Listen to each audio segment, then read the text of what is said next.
लोकसभा चुनाव में एनडीए सरकार का एक पिलर माने जाने वाले नीतीश कुमार अब डगमगाने लगे हैं और ऐसा लग रहा है कि वो कभी भी इंडिया गठबंधन को सहारा दे सकते हैं। ये यूं कहें कि इंडिया गठबंधन में शामिल हो सकते हैं। ये बात हम यूं ही नहीं कह रहे हैं, बल्कि नेताओं और दलों की ओर से मिल रहे इशारे इस बात की गवाही दे रहे हैं। लालू यादव के नेतृत्व वाले राष्ट्रीय जनता दल यानी आरजेडी के विधायक भाई वीरेंद्र ने दावा किया है कि बिहार मुख्यमंत्री नीतीश कुमार जल्द ही भारतीय जनता पार्टी का साथ छोड़ देंगे, जिसके बाद भाजपा साफ हो जाएगी। भाजपा से अलग होने के बाद नीतीश इंडिया ब्लॉक में वापस आ जाएंगे। इसके बाद बिहार में भी भाजपा नहीं रहेगी। दरअसल जब बिहार के भाजपा नेता अश्विनी चौबे से एनडीए के नेतृत्व को लेकर सवाल किया गया तो उन्होंने कहा कि इस बार बिहार में एनडीए को भाजपा के नेतृत्व में चुनाव लड़ना चाहिए और भाजपा के नेतृत्व में एनडीए की सरकार बननी चाहिए। अश्विनी चौबे ने आगे कहा, पूर्ण बहुमत के साथ भाजपा अकेले दम पर आनी चाहिए और एनडीए को भी आगे बढ़ाया जाना चाहिए। उन्होंने बड़ा बयान देते हुए कहा कि पार्टी से बाहर से आया माल हमें कतई बर्दाश्त नहीं है।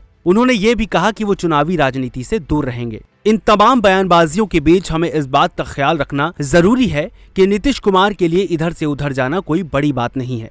उनके पास प्रदेश में 12 सांसद हैं, जिसकी जरूरत इंडिया गठबंधन को बहुत ज्यादा है। दूसरी ओर सभी को पता है कि नीतीश कुमार एक महत्वाकांक्षी नेता और मुख्यमंत्री हैं, जो गद्दी छोड़ने से बहुत डरते हैं। ऐसे में अगर भाजपा ये कहेगी कि 2025 में वो मुख्यमंत्री का चेहरा अपनी पार्टी से बनाएगी या फिर चुनाव के बाद तय करेगी, तो नीतीश कुमार के लिए मुसीबत खड़ी हो सकती है। ऐसे में कोई बड़ी बात नहीं कि नीतीश कुमार इंडिया गठबंधन की ओर रुख कर जाएं। इसके अलावा एक बड़ी बात यह भी है कि पिछले दिनों नीतीश कुमार को जिस तरह से आलोचनाएं झेलनी पड़ी थी, वो चाहे हाथ में कमल का फूल पकड़ना हो या फिर नरेंद्र मोदी के बारे में बयानबाजी करना, वो भी कहीं ना कहीं उन्हें अखर रही होंगी। अब ऐसे में अगर इंडिया गठबंधन कुछ सांसदों का जुगाड़ कर लेती है जो उनकी सरकार बनवाने के लिए काफी हो और नीतीश कुमार को प्रधानमंत्री जैसा कोई पद ऑफर कर दे, तो ये इंडिया गठबंधन में जाने के लिए देर नहीं करेंगे।